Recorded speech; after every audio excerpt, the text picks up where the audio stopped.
नमस्कार दोस्तों, मैं डॉक्टर मनोज वाधवा और आज हम जिस विषय पर चर्चा करेंगे वो है हिप आर्थराइटिस और टोटल हिप रिप्लेसमेंट।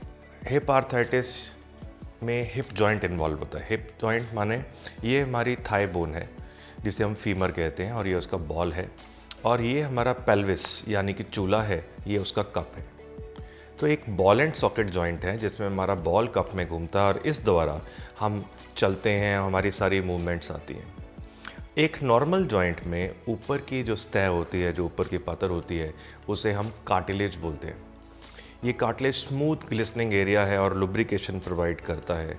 इस लुब्रिकेशन द्वारा हमारी बहुत इजी सामान्य मूवमेंट्स होती हैं, जो हमें सीढ़ी चढ़ना, पहाड़ चढ़ना, ड्राइविंग करना, चेयर से बैठकर उठना, हमारी रोटेशन मूवमेंट्स सभी में मदद करते हैं। अब किसी वजह से, या मान लीजिए हमारी एज बढ़ी, जिसे हम ऑस्टियोआर्थराइटिस कहते हैं, उस एज बढ़ने से धीरे धीरे करके ये जो कार्टिलेज होता है, जो ऊपर की सतह होती है, ये घिसना शुरू हो जाती है।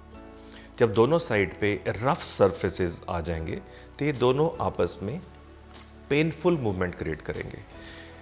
तो इसमें क्या होगा, हमें पेन होगी, दर्द होगा, हमारी मूवमेंट लिमिटेड होगी, यानी कि हमारी जो रोटेशन है वो काफ़ी ज़्यादा कठिन हो जाएगी। रैंप को उतरना, चेयर से बैठकर उठना, सब कुछ मुश्किल होगा। दूसरा जो कारण है जिसमें ये डैमेज होता है वो है रूमेटॉइड आर्थराइटिस यानी गठिया, जिसमें ये दोनों सर्फेसेस पूरी तरह से एक यंग एज पे डैमेज हो जाते हैं। तीसरी एक चीज़ होती है, उसे कहते हैं एवेस्कुलर नेक्रोसिस, जो यंग एज पे होती है, जहाँ बैड लक या कोई मेडिसिन स्टेरॉइड्स की वजह से इस बॉल की ब्लड सप्लाई डैमेज होती है। तो उस केसेस में भी हमें सर्जरीज की ओर मुड़ना पड़ता है। इसके अलावा फ्रैक्चर्स ओल्ड एज पे, देखो कि माता जी 70 ईयर्स थी, 80 ईयर्स थी, गिर गए, चूल्हा टूट गया, तो उन केसेस में जब यहाँ बॉल यहाँ से फ्रैक्चर कर जाता है, उन केसेस में भी हमें हिप रिप्लेसमेंट की ज़रूरत पड़ती है। चूल्हे का जोड़ बहुत इंपॉर्टेंट है, जिस पे हम वेट देके चलते हैं दोनों हमारे हिप्स के ऊपर। अब इसमें अगर डैमेज आए तो सबसे पहले आप नॉन ऑपरेटिव मेथड्स को ट्राई करते हैं। नॉन ऑपरेटिव में आते हैं पेन किलर्स, हमारी regular exercises, heat and cold therapy, do's and don'ts and prevention. ये सब कुछ हम कंटिन्यू करते हैं ताकि हम अपने जॉइंट्स को बचा सकें। अगर गठिया है तो गठिया की दवाइयाँ दी जाती हैं ताकि जोड़ में हानि ना आ सके, जोड़ डैमेज नहीं हो सके। पर कई विषय में सब कुछ ट्राई करने के बाद भी उस पेशेंट को बहुत ज़्यादा पेन होती है, लिमिटेशन ऑफ मूवमेंट्स आ जाती हैं, जॉइंट स्टिफ हो जाता है, यहाँ तक कि उनका वज़न लेना, स्टेप लेना भी बहुत मुश्किल हो जाता है। कई केसेस में एक साइड डैमेज थी, हम सेकंड साइड पे लोड दे के चलते रहे और उससे दूसरा चूल्हा भी ख़राब हो जाता है। ये दोनों डैमेज होने के बाद लाइफ और ज़्यादा क्रिपल्ड होती है। पर दोस्तों, हिप आर्थराइटिस में यदि हमारे सब नॉन ऑपरेटिव मेथड्स फेल कर जाएं तो उसमें ज़रूरत पड़ती है हिप रिप्लेसमेंट की। हिप रिप्लेसमेंट जब हम वर्ड यूज़ करते हैं, इसका मतलब ये नहीं कि चूल्हा निकाल के नया चूल्हा वहाँ फिट कर देना। ऐसा नहीं कि पूरा पूरा ब्लॉक आपका न्यू लग गया। हम पहली बात करेंगे इस बॉल की, फीमर हेड की। तो आप इसको यहाँ से कट करेंगे और इसकी जगह एक नया बॉल प्लेस होगा। इसमें जो आपका ये बॉल है डैमेज हो गया, हम सिर्फ बॉल को रिमूव करते हैं और हमारी बोन्स एक हॉलो पाइप होती है। जैसे आप ये देखेंगे कि हमारी हड्डियाँ एक हॉलो पाइप से, इसमें ये स्टेम गई, तो जो आपको पोर्शन है वो सिर्फ इतना बॉल चेंज हुआ है। इसी तरह से अगर हम कप की बात करेंगे तो कप के अंदर का सरफेस डैमेज है, हम इसको रिम करके इसके अंदर एक नया कप फिट कर देंगे।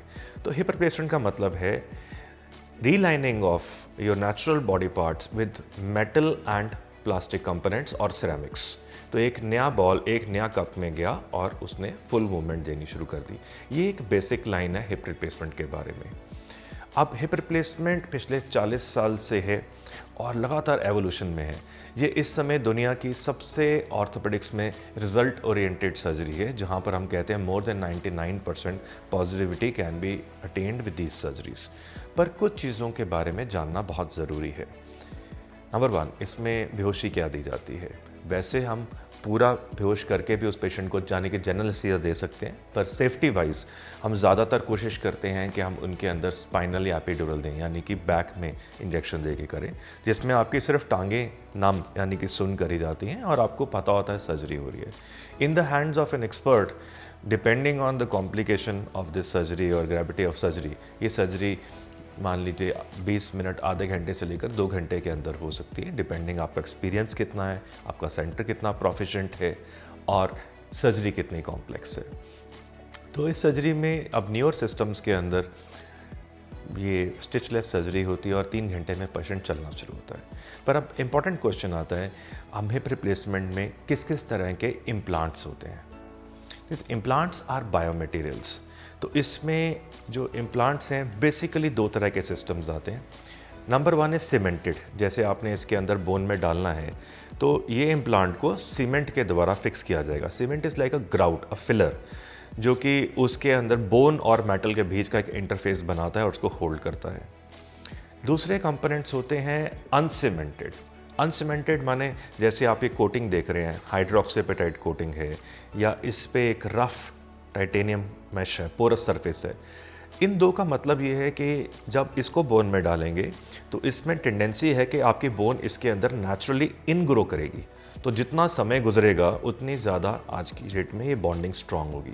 तो आज के युग में जहाँ पर हम लॉन्जेविटी ऑफ इम्प्लांट्स की बात करते हैं, यंग पेशेंट्स आ रहे हैं, तो trend has moved majority from cemented to uncemented articulations. तो जहाँ स्टोरी हुई सीमेंटेड और अनसीमेंटेड की, दूसरी आती है what is the kind of biomaterials available. Biomaterials means substance क्या है। सब्सटेंस में आफ्टर ऑल जो मोशन है, मोशन ये है कि एक बॉल ने एक कप के अंदर घूमना है और वही उसकी लाइफ है। अब वो डिफरेंट मटेरियल्स हैं जो आप यूज़ कर सकते हो। यदि इस स्टेम के ऊपर मैं ये मेटल बॉल यूज़ करूँगा और इसमें प्लास्टिक यूज़ करूँगा, इसे कहेंगे मेटल ऑन पॉलीएथिलीन। अगर मैं इसमें मेटल की बजाय ये ऑक्सीनियम यूज़ करूँगा तो इसे कहेंगे वेरीलास्ट। अगर मैं सिरेमिक यूज़ करूँगा, which is more of a important thing these days, ceramics की ड्यूरेबिलिटी ज़्यादा होती है, सिरेमिक्स की स्ट्रेंथ ज़्यादा होती है और सिरेमिक्स जो है बहुत ज़्यादा बायो इनर्ट होते हैं, सूटेबिलिटी इशू नहीं आता है। तो ये सिरेमिक ऑन पॉली हो गया। और जो लेटेस्ट आर्टिकुलेशन आज की डेट में है वो है सिरेमिक का बॉल और सिरेमिक की लाइनिंग, सिरेमिक ऑन सिरेमिक। ये ज़्यादातर आजकल हम यंग पेशेंट्स में यूज़ करते हैं। This is the highest long life platforms. So in platforms के द्वारा इस सर्जरी को करने के लिए डिफरेंट अप्रोचेस होती हैं। हम उसमें साइड से जा सकते हैं जिसे हम लैटरल अप्रोच कहते हैं, हम बैक ऑफ द हिप से जा सकते हैं जिसे हम पोस्टीरियर अप्रोच कहते हैं, और अभी लेटेस्ट आज की डेट में हम लोग कहते हैं हम फ्रंट से ऑपरेट करेंगे जिसे कहते हैं डायरेक्ट इंटीरियर अप्रोच। आप कोई भी अप्रोच एक सर्जन आपके लिए यूज़ करे, मेन आइडिया ये है कि वो अप्रोच के अंदर आपके मिनिमम मसल और सॉफ्ट टिश्यू कटिंग होनी चाहिए ताकि आपको कम से कम पेन हो और आपकी रिकवरी सबसे फास्ट हो। 2 चीज़ों का बहुत ध्यान रखना ज़रूरी है। नंबर 1, जब ये सर्जरी कर रहे हैं तो स्पेशल टेक्नोलॉजीज़ यूज़ करें ताकि आपकी टांग की लंबाई सेम रह सके, that means limb length discrepancy नहीं हो। दूसरा कि इसकी जो बैलेंसिंग है वो प्रॉपर हो ताकि ये हिप जॉइंट डिसलोकेट नहीं करे, बाहर नहीं निकले।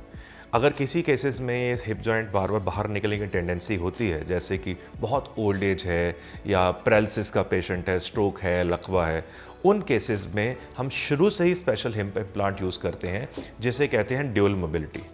ये सिस्टम ऐसा है जो सेल्फ लॉकिंग सिस्टम है, तो इतनी इजीली ये बाहर निकल नहीं सकता।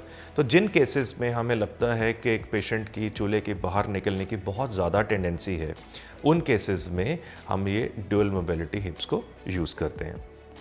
तो दोस्तों, टेक्नोलॉजीज़ बहुत सारी अवेलेबल हैं। It's like a ocean where you have to choose, but what I would suggest, you should sit with your doctor to understand what is the best option for you, because आपकी option depend करेगी आपकी as क्या है, आपकी functional demands क्या है, आपकी affordability क्या है, बिकॉज हर चीज़ का उतना ही मायना है, और उसके साथ साथ आप कितनी उसमें एक्सपेक्टेंसी चाहते हैं। दैट मीन्स अगर आप यंग हैं तो आपको बहुत ज़्यादा फ्लेक्सिबिलिटी चाहिए और ड्यूरेबिलिटी चाहिए।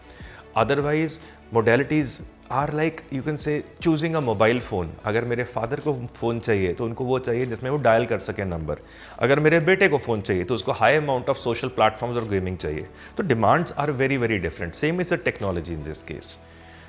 हम अपने सिस्टम्स में what we do, we have our patented FIFO technology, fast in fast out technique, where we do fast track surgeries. हमारी normal hip surgeries are less than 30 minutes. It's muscle preserving surgery, जिसे हम reduced tissue trauma surgery कहते हैं।